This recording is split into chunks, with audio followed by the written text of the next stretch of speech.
label bond market in the Middle East and North Africa is still relatively small. So around 2% of all bonds issued in this region are labelled. But what's interesting is we're starting to see a lot of dynamism.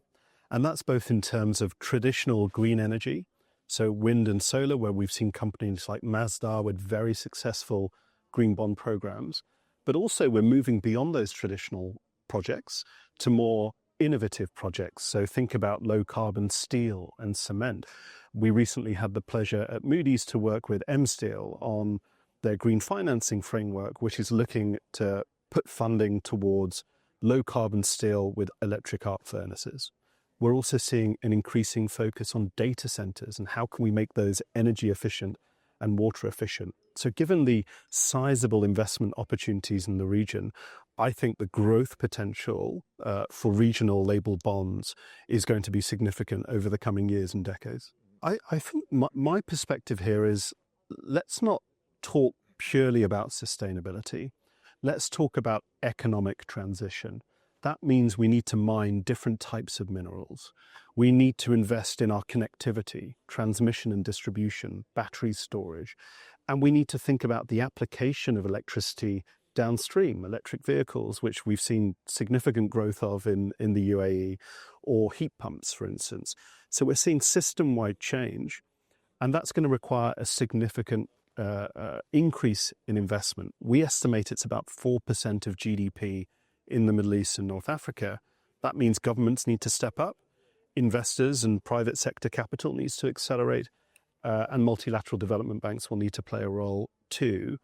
For investors, they want to invest in companies that are part of that economic transition, but where it makes business sense and where it's business relevant. And if those two stories are married together, that makes for a very attractive investment opportunity.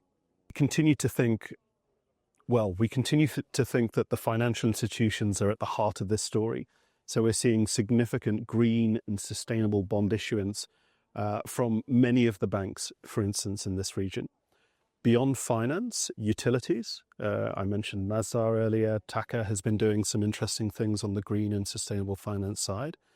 And then moving beyond green, we're also seeing interest in things like blue bonds. So it was interesting that DP World issued the first blue bond for the region just a few months ago, targeting port infrastructure, but also marine pollution as well. So we're seeing innovation and diversity. I think it will be led by the banks, but increasingly we'll see corporates come into.